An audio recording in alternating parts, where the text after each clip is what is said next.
Late one evening, I found myself in an unexpected and rather private moment, unaware of the laughter and curious eyes around me.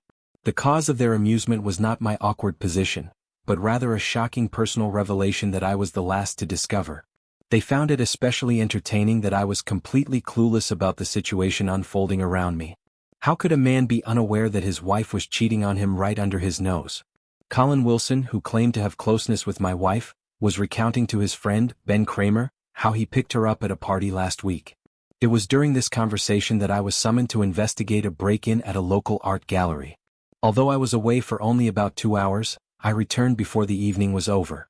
I found my wife at a table with 3 other individuals, including Colin Wilson and his boss, along with their respective spouses.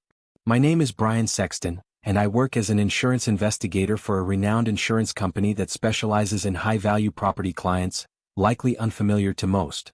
I entered this profession straight out of college and have remained with them for over 15 years. At 37 years old, I'm in the prime of my life. My role involves investigating incidents that may result in substantial compensation claims, primarily thefts and robberies, occasionally handling car accidents involving more than 1 or 2 of our vehicles. I'm highly skilled at what I do and have established a solid reputation in my industry. I'm often contracted out to other companies, albeit at a premium. While I may need to travel frequently, it's never for an extended period. If a lengthy investigation is necessary, I have personnel who can remain on site to complete the task. I've been married to Allison for 14 years, and we have 2 wonderful children, Regina, age 10, and Christina, age 8. Allison, who is a year older than me, also works at the same company as the personal secretary to Bill Quinn, the company president. Although we married before she joined the company, I encouraged her to apply for a position after she lost her previous job. Although hiring her required HR approval due to nepotism policies, they consented because of my standing within the company. Fortunately, Bill Quinn was seeking a new secretary, and Allison's extensive experience as a personal assistant at a major corporation made her an ideal candidate. After interviewing her, he immediately offered her the position as his personal secretary. The individuals I mentioned earlier, Colin Wilson and Ben Kramer, are insurance specialists who cater to large companies or individuals with significant assets. While they're not close friends, they work under Jerry Scoggin, a mutual acquaintance who is also a good friend of mine. I primarily report to Bill Quinn and operate independently, though occasionally Jerry assigns me interesting tasks. I overheard a conversation a week after the party. I'd stepped into the restroom to relax for a bit when Colin and Ben entered, seemingly disregarding the closed stall door, and began discussing the party. Colin began boasting to Ben about his recent conquest, prompting me to feel a tale of escalating discomfort in my gut, unrelated to typical cramps or sweat induced by bad fish. Ben asked Colin how he managed to seduce her, expressing surprise as he never pegged her as that type of woman. Colin explained that they did a bit of dancing and she seemed quite friendly, but when he suggested going to his office, she mentioned Brian wouldn't appreciate it. So, Colin convinced her to join him for a drink at the bar. Colin went on to describe how, while Brian was occupied dancing with Judy, his secretary, he approached the bartender for a double shot and subtly swapped their drinks while Judy was engrossed in conversation. His intention was to help Judy relax so he could make advances on the dance floor. Ben questioned what Colin's plan was, considering Brian's presence, but Colin insisted he hadn't orchestrated Brian's departure, chalking it up to sheer luck. During the dance, Brian informed Judy he needed to leave briefly, though Judy suggested he take her home first. Brian urged her to stay and have fun, promising a swift return. Although Judy wasn't thrilled, she complied, staying behind with Colin, Jerry, and his wife. Later, Colin ordered Judy another drink, secretly asking Joe to make it a double again without Judy noticing. As they continued dancing, Judy became increasingly intoxicated, clinging to Colin as he made advances. She responded with giggles and pressed against him several times. Colin thought that a few more drinks would increase his chances, so he got her another, which she quickly consumed. Unbeknownst to Judy, it was another double and she started feeling woozy. Colin suggested they step outside for some fresh air, and Judy readily agreed. They ended up settling in the back seat of his car. She was almost unconscious, so he slid his hand under her skirt. She didn't appear to object and even pleaded for more. He complied and she seemed to enjoy it. He found the experience incredible. Colin expressed disbelief that Allison would engage in such behavior, considering she never seemed like someone who would cheat on her husband or be attracted to someone like him. He assured his companion that the events were genuine, mentioning a scheduled date with Allison the following Saturday, when she typically went to the salon. They planned to meet and book a hotel room for the day. Colin's companion expressed envy, acknowledging Allison's attractiveness and wondering what Brian did to deserve her. He even hinted at the possibility of being introduced to Allison after Colin was finished with her. Colin responded with a non-committal perhaps, and emphasized the importance of keeping their conversation confidential to avoid any complications. They both left the restroom, leaving me struggling to comprehend what I had heard. I couldn't believe what I just heard. Was this really happening? I started to recall that evening. It was almost 11 o'clock when I returned to the party, finding Allison seated with Colin, Julie, and Jerry Scoggin. Allison didn't seem intoxicated when I joined them, chatting with Julie about the kids. Colin exchanged a few words with me but left after a few minutes. I noticed Allison saying something to him, but I didn't think much of it. The only odd thing about that night was when we got home. Allison wanted to make love. While not entirely unusual, she typically wasn't in the mood this late. She was particularly passionate that night. Guilt? Regret?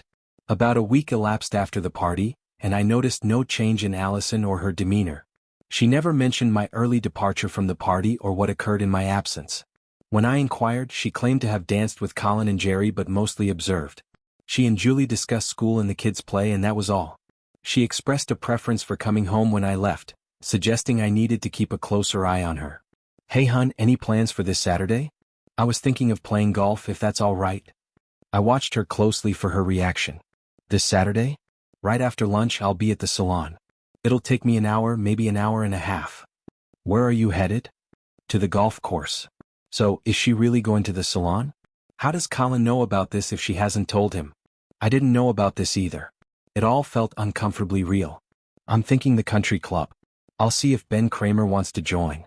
I think he and Jerry are idiots, don't you? I'm not sure. I know Jerry is, but I don't know Ben or his wife well enough to say. Same here.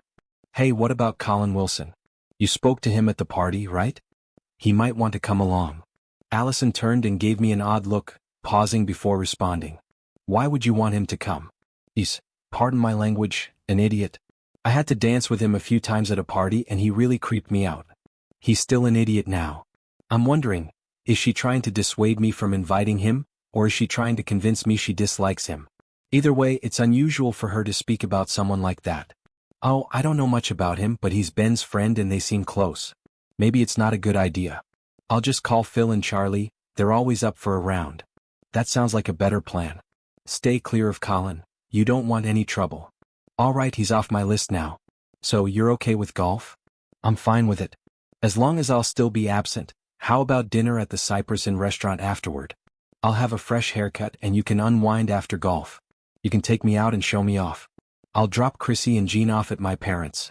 I agreed and we arranged to meet at home at 5:30 on Saturday to prepare. If I had been more cautious, I could have gathered enough evidence to confront her that day. It would have been fitting to lay it all out over dinner at one of the city's finest spots. The next day at work, I headed to the control room to gather some gear for tracking my wife and her lover. I decided to take one of the company's surveillance vans, leaving it in the lot until Saturday morning when I went golfing. I grabbed 2 small transmitters for her purse and car, and a GPS unit for her vehicle. It would pinpoint her exact location at any time. The van was equipped with video capabilities, but I wasn't sure how to utilize it since Colin mentioned a motel. Filming was out of the question.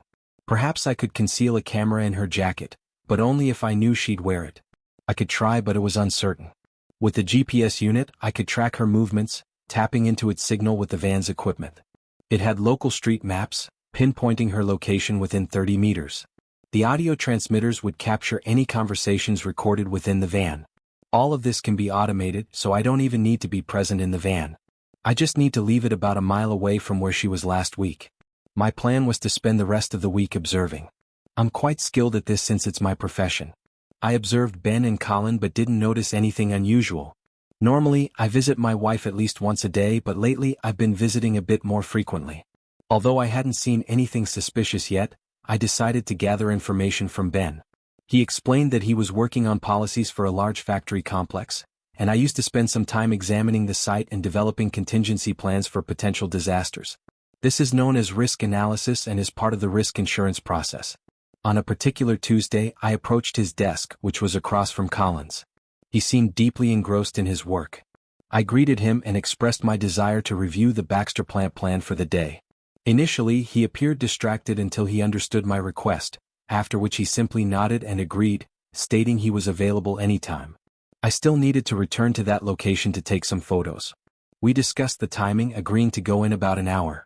It was decided that my colleague would stop by my desk on their way. After a brief exchange, I turned the corner and noticed a smirk exchange between Ben and Colin. They maintained their gaze on me until I was out of sight. They were intriguing individuals. I resolved that Ben would face consequences for his actions. Although he wasn't directly involved, he colluded with Colin and made disparaging remarks about my wife. He was aware of the plan and chose to witness Colin's deception, rendering him equally responsible in my perspective. An hour later, Ben arrived as arranged and we departed in my SUV. I discreetly installed one of the small transmitters in the car console, which could record any conversation within or near the vehicle. My intention was to have a record of our private conversation as we left the parking lot and began the 25-minute journey to Baxter. I started the conversation. I asked Ben if he had enjoyed the party from the previous week. He responded that he hadn't been present, explaining that he was away on a trip and had missed out on the festivities. I conveyed to Ben my interest in understanding what had caught his attention, particularly in light of Colin's betrayal involving my wife. I asked if that was what he had overlooked. Ben seemed taken aback by my straightforwardness and initially struggled to respond. He made a move towards the door handle but then composed himself and met my gaze. He confessed to only knowing what Colin had relayed to him and expressed doubt about the accuracy of the information. He pondered whether Colin would invent such a narrative. I expressed skepticism about Colin fabricating such a story but pressed Ben on how he had come to know about the situation, given his absence during the events. I mentioned hearing about his 2-hour absence coinciding with the incidents in question. Colin had mentioned getting her intoxicated and taking her to his car. It seemed that Colin didn't have any further plans to meet up beyond what he had disclosed. Ben seemed hesitant as he recounted Colin's words, acknowledging that he was unsure about the truthfulness of the information. I sarcastically remarked on Ben's apparent loyalty and thanked him for his supposed friendship, insinuating that he was bound to inform me regardless of his intentions. Ben expressed reluctance, stating that he wouldn't wish such a situation upon me and apologized for making me feel like a fool. He referenced Colin's claim about not being able to resist my wife. After Colin's statement, I turned off the recorder, intending to keep our subsequent conversation off the record. I reassured Ben that as long as he followed my instructions he would be fine, but warned him of dire consequences if he failed to comply. Ben simply nodded in agreement. Additionally, I hinted at one more matter I wished to discuss with Ben. I made it clear to Ben that Colin must remain unaware of our conversation and that he must not disclose anything to him. I emphasized the consequences of any breach of trust, including the possibility of Ben losing his job and his reputation being damaged. I reminded him that I had means of monitoring both him and Colin to detect any indiscretions. I assured Ben that I wouldn't speak to Colin or even engage with him, instructing him to continue as usual and let Colin do the talking without any interference, even if he agreed with him. Having learned the truth, I instructed Ben to heed my warnings, assuring him that everything would be fine if he followed my instructions. After that, we didn't exchange many words, spending the next 2 hours in silence. Ben fulfilled his role and I fulfilled mine, obtaining the information I needed while ensuring Ben remained unaware for the time being. It wasn't necessary for him to know at that moment. The week felt unusually long with me keeping a close watch on my wife. Although she didn't display any unusual behavior, Wednesday evening arrived and the children went to their dance class, scheduled to conclude around 9:30. I sat in the living room watching TV when Allison joined me, settling onto my lap. She wrapped her arms around my neck, pressing her cheek against mine. "We've got about 2 hours before I need to pick up the kids. How about we make love?" Despite feeling disheartened and frustrated about the situation, I was human after all. Against my better judgment, I felt myself getting aroused. I embraced her tightly, kissing her tenderly. "Take me upstairs to our bedroom right now. I want you and I want it now." I needed no further encouragement and followed her upstairs, admiring her figure along the way. We undressed and then engaged in passionate lovemaking. Afterwards, we lay in each other's arms for a while, content to bask in the afterglow without the need for words. It was love at its finest. For a moment, I pushed aside my doubts and fears that this might all come crashing down. I wanted to believe it was all a lie, but reality had a way of asserting itself. "That was wonderful, darling. I think we need to do this more often, don't you? We've been out of sync for a while." Let's not allow that to happen again. Agreed. I'll make sure of it. How much time do we have, and do we have a moment for a quick shower? I have to pick up the kids after 9 o'clock, but we can postpone if you like now, or should we wait until our date on Saturday night? I could ask the kids to stay at their mom's for the night. How about this? I'm all yours for the evening. Anything else planned for Saturday? Okay, you've got golf and I've got a hair appointment. Then, my love, we have our dinner date, and afterward, I'm all yours whenever you desire. And I expect plenty of that from you. Any better offers now? None at all. Okay, then we're set. Allison quickly dressed and went to fetch the children. I lay there for a while, reflecting on what had just transpired. How could that woman be close with me like that if she slept with that awful Colin Wilson? I knew she was clever, but was she also a skilled actress? Something seemed off, and I was determined to uncover the truth on Saturday. While she was away, I checked the transmitters and confirmed they were working properly. My plan was to install them in her car on Friday night and also on her purse. I had everything prepared except for one last meeting with Ben Kramer. I needed to know which hotel Colin had reserved. Ben would find out for me, or else I'd resort to less pleasant methods. The following morning, I phoned Ben and arranged to meet him in the third-floor cafeteria. He agreed without question, and upon his arrival, I was already seated at a table. He joined me silently, and I wasted no time getting to the point. Ben, old pal, I need you to find out from Colin where he intends to take Allison on Saturday. I need the motel's name and location. Just catch him alone and inquire. Tell him you suspect he's deceiving you and that you'll trust him if he reveals the truth. I flashed a grin at Ben, who pondered how he'd manage my request. Fear of my reprisal weighed heavily on him. Eventually, he relented but inquired how I'd verify if he disclosed the meeting place. I assured him not to worry, I had my methods. As he departed, I embraced him discreetly, placing one of the transmitters beneath his jacket collar as a reminder of our deal. He was so intimidated that he remained oblivious, the transmitter almost imperceptible, secured with glue. Upon returning to my office, I activated the receiver and heard Ben's return to his desk along with his conversation with Colin. Ben invited Colin to meet him in the copy room in 10 minutes, which Colin agreed to.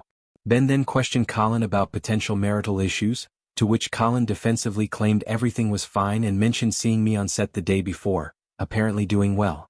Doubting Colin's words, Ben pressed him about his plans with my wife for Saturday, specifically mentioning a motel. Colin insisted on his truthfulness and offered to provide proof if necessary.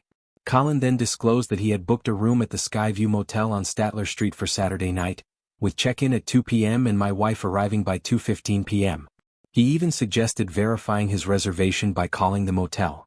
After confirming the details, Colin made a remark about my wife's marriage to me and warned Ben about meddling in their affair. Despite Ben's concern, Colin remained indifferent, suggesting that if my wife was interested, so was he. I shut off the receiver after this exchange, almost inclined to believe Colin's claims. However, I hoped he would backtrack and admit to fabricating everything, which he didn't. Instead, he confirmed the details, leaving me unsettled. Nonetheless, I now had the motel address to set up the necessary equipment in the van for surveillance. I contemplated parking the van there on Friday night, activating the gear on Saturday noon, and keeping my distance to avoid witnessing my wife's betrayal firsthand. Feeling adrift, all I could do was move forward and gather evidence to confront my wife, Colin, and Ben. First, I rang the motel and they confirmed Colin's booking. At least that part was true. Now I just had to bide my time until Friday evening. Then an idea struck me. What if I captured them entering the motel room on camera? I resolved to visit the motel that day and explore my options. Inside the Skyview Motel office, I awaited the clerk. He seemed shady, which suited my purposes. Honesty wasn't what I needed right now. Hello, friend. I'm an investigator for an insurance company, and I need some information.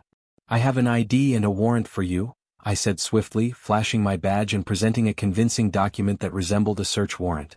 It was a forgery, but I counted on his lack of astuteness and susceptibility to deception. The slip of cash I offered didn't hurt either. Yes, sure. What do you need? He replied. I asked him to confirm Colin Wilson's reservation and if he had a room number. He replied in the negative, so I suggested he assign a room on the first floor overlooking Statler Street. He hesitated until I slipped him an extra $50, finally divulging a room number suitable for my filming purposes. I informed him about the van I'd park on his property, which he shrugged and dismissed as inconsequential. I thanked him once more for his assistance and slipped him another $50 for his discretion. A sly grin crept across his face as he pocketed the bills. After I exited, I realized I could capture the footage I desired by positioning the camera through the front window of the van parked directly outside their room. Now I'm all set. Friday at work proved challenging for me. Unsure of what to do with myself, I made my way to Bill Quinn's office, using the excuse of discussing a recent art gallery robbery. Although he didn't really need the details, my true motive was to catch a glimpse of my wife. As I traversed the hallway, her face brightened upon spotting me. She waved eagerly, gesturing for me to join her at her table, and I obliged. "I've been enjoying seeing more of you lately. Not complaining, but what's changed? Anything I should know about?" she inquired. "Nothing like that from what I know. I just enjoy being around you more," I replied. "Is Bill in?" "He is." "Want me to introduce you?" she offered. "Yes, if possible. I need to discuss some matters regarding the art gallery," I explained. Entering Bill's office, I engaged in conversation with him. Despite his youthfulness for a president, I knew he had garnered a strong reputation. He had spearheaded the launch and operation of various ventures, including the site I worked on, and held a substantial stake in the company. Bill had a stunning wife named Naomi whom I'd met on several occasions. She epitomized the quintessential trophy wife: blonde, slender, irresistibly attractive. She and Allison were of similar ages and often conversed, while Bill and I had developed a close rapport. During our discussion, I directly asked Bill his opinion on Colin Wilson. As part of my duties, I regularly provided feedback on other employees' performance at Bill's behest, though this matter concerned me personally. "Why the interest in Colin? Is there something I should be aware of?" Bill inquired. "I need to ensure any potential issues with my team members are addressed promptly," I explained. "Well, I might have some concerns about Colin. I'm not particularly fond of him and Ben. I might have more to share with you this weekend if things go as anticipated. I'd like to touch base with you at home on Sunday if that works for you. Otherwise, we'll reconvene on Monday," Bill disclosed. "Let's wait and see. Until then, please keep this between us," I requested. "Agreed, no problem. I trust your judgment in these matters. You've always been fair in your evaluations and I value that. However, I'd like you to consider accepting the vice president position I proposed. As you requested, I haven't broached the subject with Allison yet, but she deserves to know. If you don't inform her soon, I will. I'm just waiting for the right moment. This entails significant changes for us, so I wanted some time to deliberate. I'll give you an update next week," Bill suggested. "Sounds good, I'll definitely consider it. I've been weighing my options lately, so I'll need to make a decision soon," I assured him with my own agenda in mind. I exited Bill's office, exchanging a few words with Allison before heading toward Ben. Pausing at his desk, I made a comment loud enough for Colin to overhear, affirming his assessment of Baxter's performance. Then, I subtly signaled to Ben that I'd overheard his conversation with Colin, prompting a surprised reaction from him, though neither of us spoke further. Patting him on the back, I discreetly removed the small transmitter just as before, leaving him none the wiser. I wrapped up the day without any interruptions and waited for Allison before heading home. I intended to inform her that I needed to drop off the van somewhere and would catch a taxi to my car, causing me to be a bit delayed. She bid me goodbye with a kiss and headed home. I noticed Colin standing by the door observing her departure. He glanced at me briefly before returning to his seat. Afterward, I parked the van, ensured the camera was positioned correctly to capture the designated room the clerk had assigned, and secured it. I reminded the motel owner that I needed to leave it there overnight, perhaps until the following day. Slipping him an extra $20, I thanked him for his cooperation. He pocketed the money and shook my hand. With that settled, I headed home. Friday night at home brought another surprise. Allison ordered pizza for the kids and arranged for them to spend the evening at Grandma's. When I inquired why, she explained that she enjoyed our Wednesday night so much that she wanted to continue the trend tonight. Did I mind? Not at all. Friday night unfolded similarly to Wednesday with a new twist. Although I found enjoyment in the experience, a sickening feeling crept over me as I pondered where she might have learned these new techniques. However, when I later questioned her about it, she giggled and retrieved a book from her nightstand, showing me an article about lovemaking after 35. Much of what we had been doing for the past 2 nights was outlined in that article. I found pleasure in our activities that night, striving to fulfill her desires. It took up most of the night, but I didn't mind. I resolved to take Viagra in the future. As we lay beside each other, I finally mustered the courage to inquire about the source of her newfound enthusiasm. "Allison, I love what we've been doing and I want to please you, but I have to ask, Where is all of this coming from? Why now? If I didn't trust you so much, I'd wonder if there might be a guilty conscience involved. Sorry, Bree. Naomi shared something with me last week that I can't repeat. I've been reflecting on our life together and it fills me with happiness. Sometimes I just need to express that joy. I chose this path to show you how much you mean to me. I listened, watching her happiness with a mixture of emotions. Yet I couldn't shake the thought, if this is true, how could she be having an affair? Should I confront her? I'm glad you feel that way. Are you sure I make you happy enough? Are you satisfied with our closeness, or do you feel something is missing, prompting these new endeavors? Please be honest. I adore our closeness and you've always fulfilled me completely. I have no desire for more, but I don't want us to fall into a routine where our passion fades into monotony. Can't you see? Don't you want me to always feel desired by you? You'll never have to worry about that. I love you and always will. I can't imagine anything jeopardizing what we have. That's reassuring because I won't allow it. We spent the remainder of the night wrapped in each other's arms, waking up the same way, though pleasantly exhausted. I wanted to shower with Allison. I roused her and pulled her into the shower with me. Initially protesting, she eventually joined me under the water's spray, and we lovingly attended to each other's needs. Soon we both became aroused and pleasured each other. When I inquired, she mentioned she was ready for the day but anticipated something more that night. With that, we finished our shower, got dressed early, and I drove to the motel to ensure everything was prepared. I programmed all the timers to activate at 1 p.m. and ensured the audio recording would last a minimum of 5 hours. The video footage was burned onto a DVD, a process that would take around 7 hours after compression. This would cover the entire day. I initiated the sequences and locked up the van.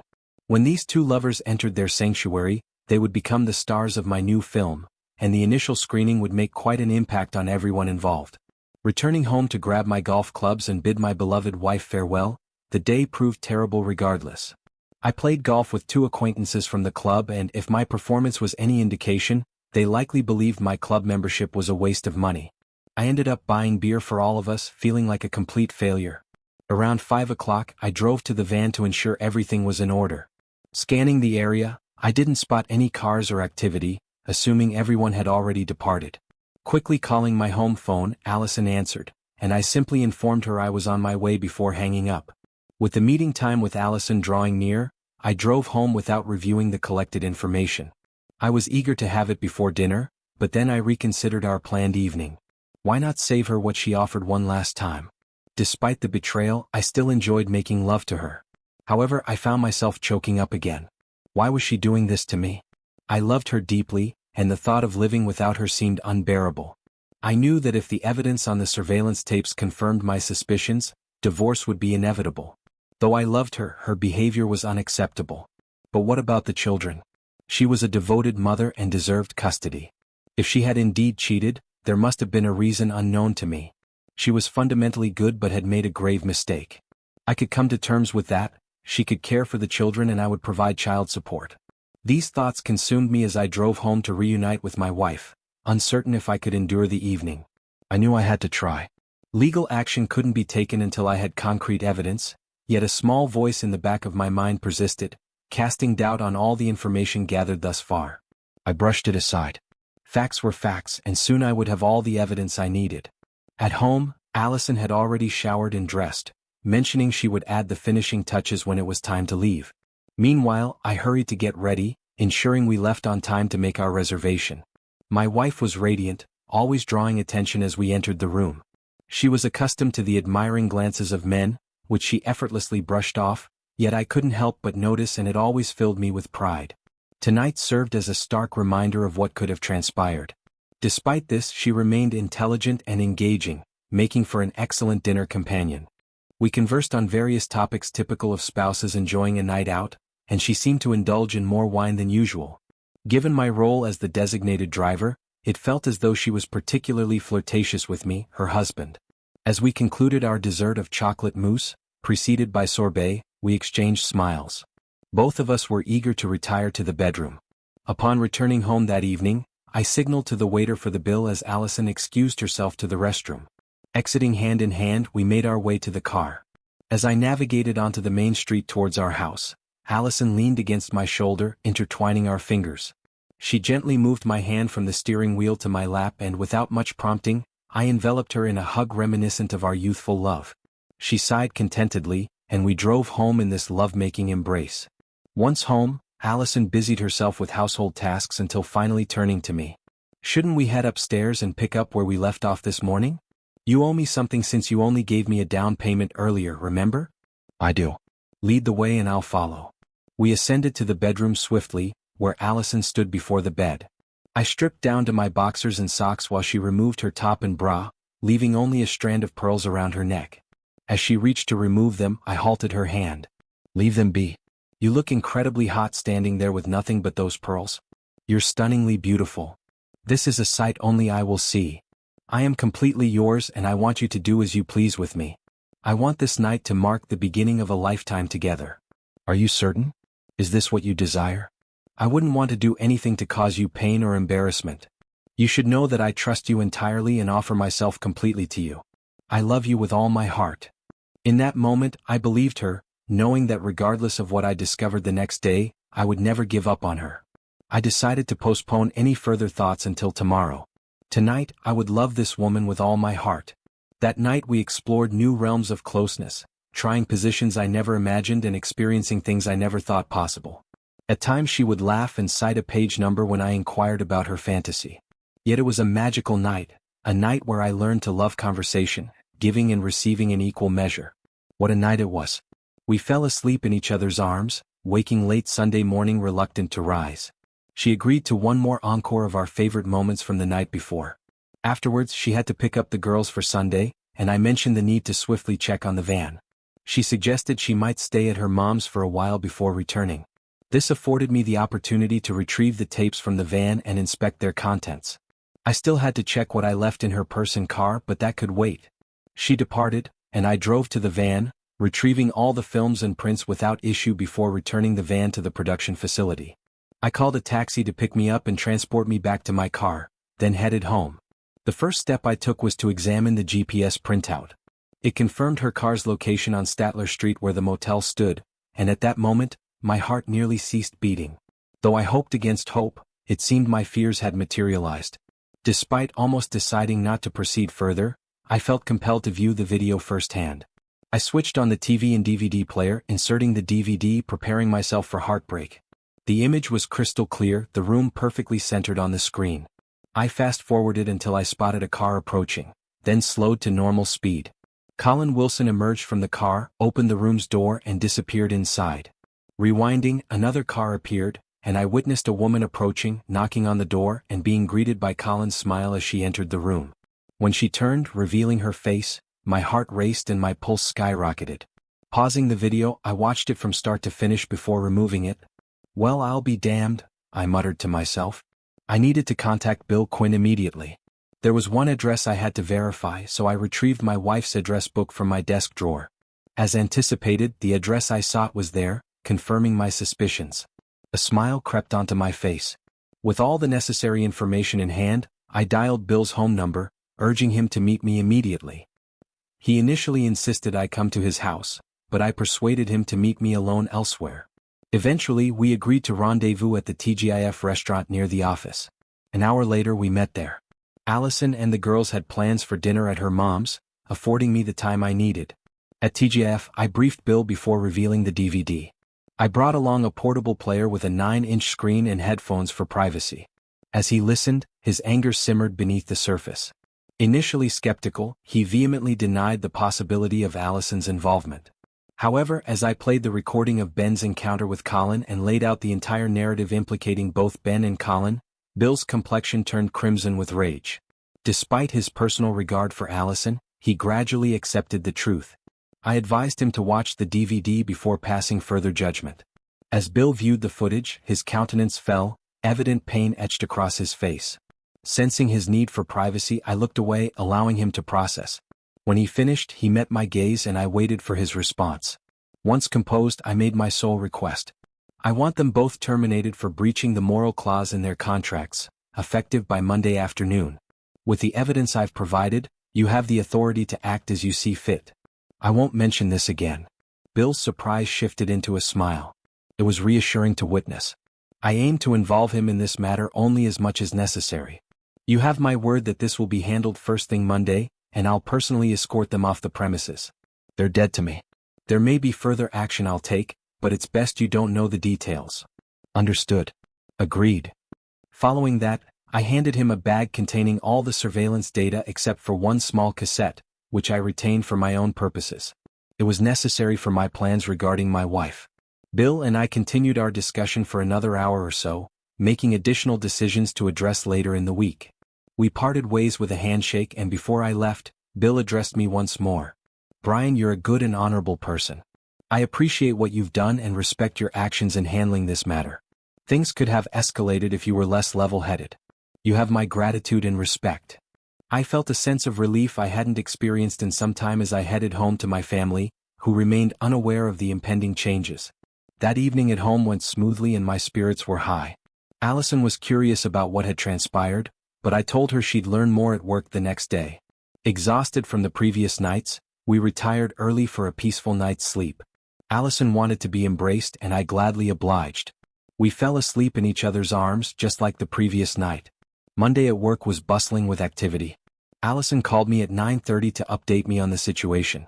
I pretended to be clueless and asked for details. She informed me that Bill had summoned Ben Kramer and Colin Wilson to his office immediately. They were currently present and tensions were high. I professed confusion and requested further updates. 20 minutes later, Allison called again, reporting that Bill had instructed her to contact security urgently. She discreetly handled the call at her desk before informing me that Bill had directed security to escort Ben and Colin back to their workstations. She hastily ended the call, promising to update me later. An hour passed with no word until Allison finally phoned to reveal that both Ben and Colin had been terminated, with Bill requesting her to draft disciplinary letters citing a breach of the morals clause. She was exhilarated, deeming it the most unusual event during her tenure as Bill's secretary. She insisted we grab lunch together to discuss it, and I agreed. Over lunch, Allison recounted the events of the morning in detail. She described the escorting of Ben and Colin out of the building and the warning to never return.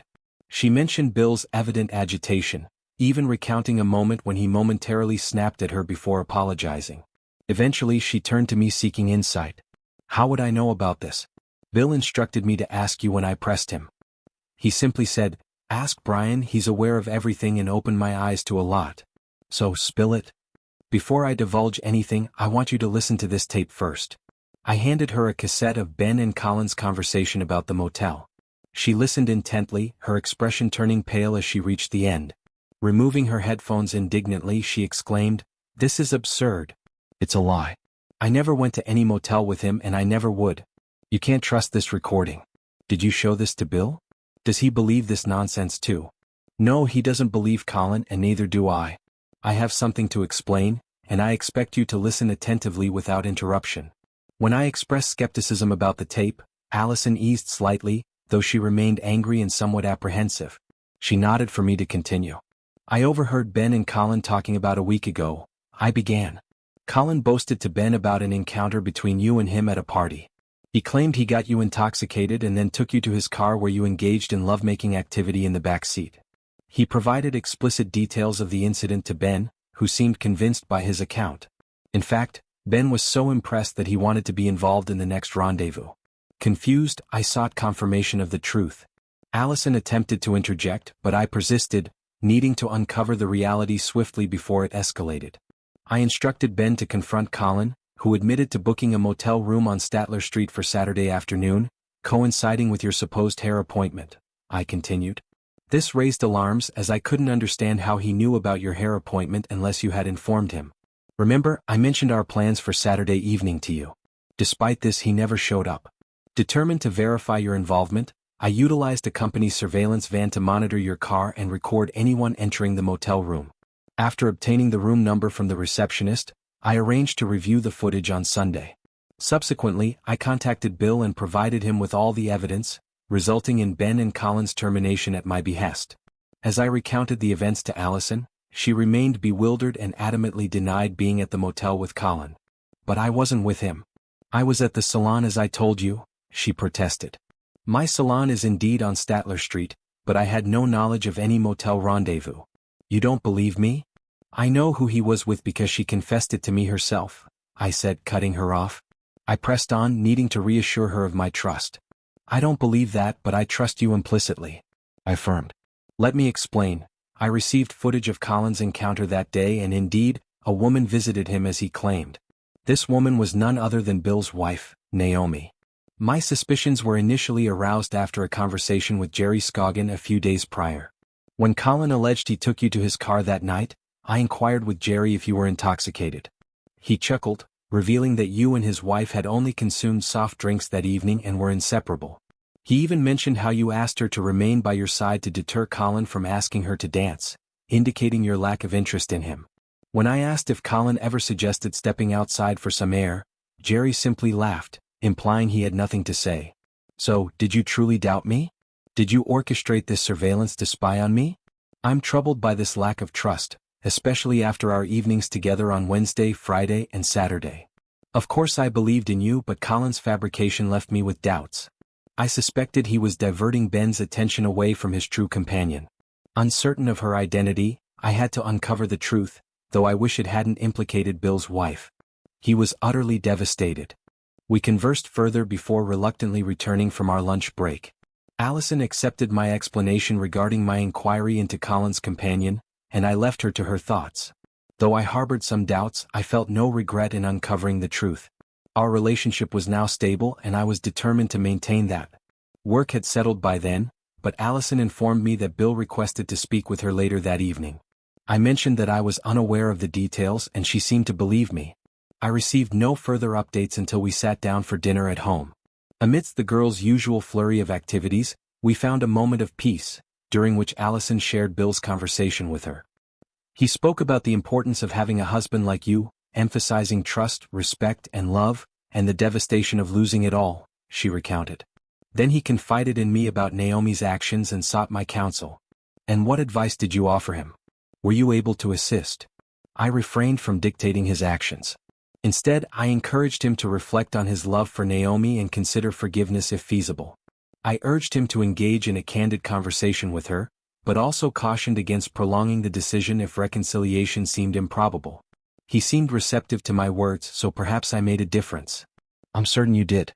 Did he mention anything about me? No, nothing further. Is there something else on your mind? Well, yes. Bill extended an offer for me to assume the role of Vice President of Investigations for the corporation. It entails overseeing all investigators worldwide and offers the flexibility to choose our place of residence, potentially in California or Florida.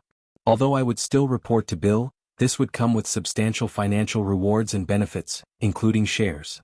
Allison's excitement was palpable as she leaped into my arms, overwhelmed with joy.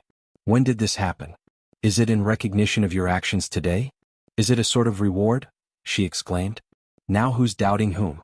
Bill proposed this to me 6 months ago, but I wasn't ready to consider it until now. The prospect of losing everything I've built made the decision more tangible. Last week I feared I might have lost you, and it prompted me to reevaluate, I explained. Brian, you could never lose me like that. I won't stray ever. It's out of the question, and you mustn't think otherwise. Do you understand? Never again, she affirmed, holding me tightly.